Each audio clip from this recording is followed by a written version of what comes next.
Welcome to Clinics Omega. Let's talk about systemic sclerosis. We will have certain learning objectives, like the definition, types, etiology, pathogenesis, clinical features, investigations and management. Definition of systemic sclerosis.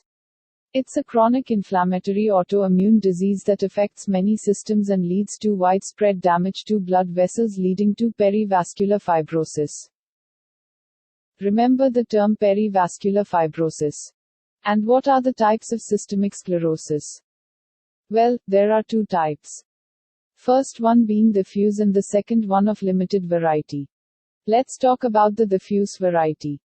It is rapidly progressive and involves the viscera earlier as compared to the limited variety. Fingers, extremities, face and trunk are involved. And most importantly, anti-topoisomerase 1 antibody is positive in these patients. Now let's talk about the second type, which is limited scleroderma, which predominantly has a delayed progression and thus delayed visceral involvement, which means it has a slow course.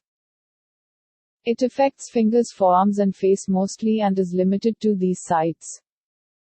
You can look at the turtle on the slide to remember the slow progression of this variety of scleroderma.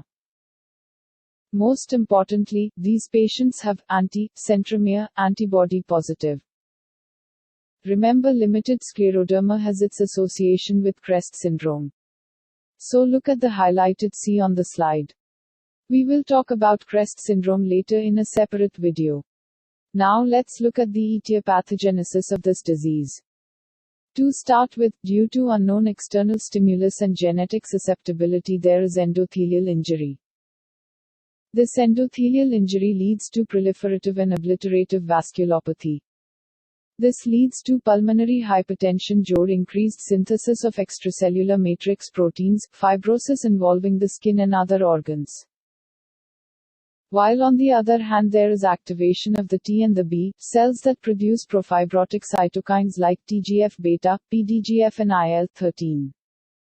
This will also lead to fibrosis of the skin and various organs. Now let's talk about clinical features. To start with, this disease almost always is associated with Raynaud's phenomena, but affects the following organs the most: 1 skin, 2 GIT, 3 lungs, 4 renals. What are the skin manifestations? Yes, as you know, it is sclerosis of skin that gives it the name, scleroderma. Due to which the face looks like mask and the affected individual has microstomia. That makes the skin shiny, leathery. And also, the hyperpigmentation of skin seen in these cases gives it a classic salt-pepper appearance. There might be cutaneous ulcerations and autoamputations. Remember, all the highlighted key points have been asked in the exams. Now let's check on the clinical manifestations of GIT. Due to the fibrosis of salivary glands, the patient will have dryness of the mouth. And the esophageal fibrosis can lead to reflux erosive esophagitis. It will also lead to difficulty and pain in swallowing. Gastric antral vascular ectasia can give it watermelon-like appearance. And ultimately the malabsorption. Now clinical manifestations of lungs. Due to fibrosis, this leads to reduced DLCO. And pulmonary hypertension thus gives the features of RV failure like pedal edema and raised JVP.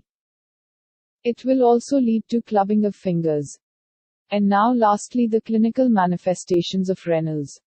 The kidneys shrink in size. This leads to fall in the GFR. It will also lead to malignant hypertension. What are the investigations? 1. Blood tests which shows elevated ASR and elevated urea and creatinine in case of AKI. 2. Autoantibodies will show anti-centromere antibody in case of limited scleroderma and anti-topoisomerase antibody in diffuse variety. 3. Radiologically we can order HRCT to detect lung fibrosis. And a transthoracic echo to look for heart involvement. Other tests will be barium swallow and hydrogen breath to look for GI involvement. And management of these patients. For Raynaud's phenomenon, avoid cold exposure as that's the trigger, and we can try calcium channel blockers. IV prostacyclins have also been tried. Importantly, bosentan is approved by US FDA to treat ischemic digital ulcer. For management of GI complaints, proton pump inhibitors are used. Antireflux agents and metoclopramide is used in case of pseudo-obstruction. For hypertension we use ACAI aggressively, thus this has not been the leading cause of death as it used to be. Now the leading cause of death is due to lung involvement.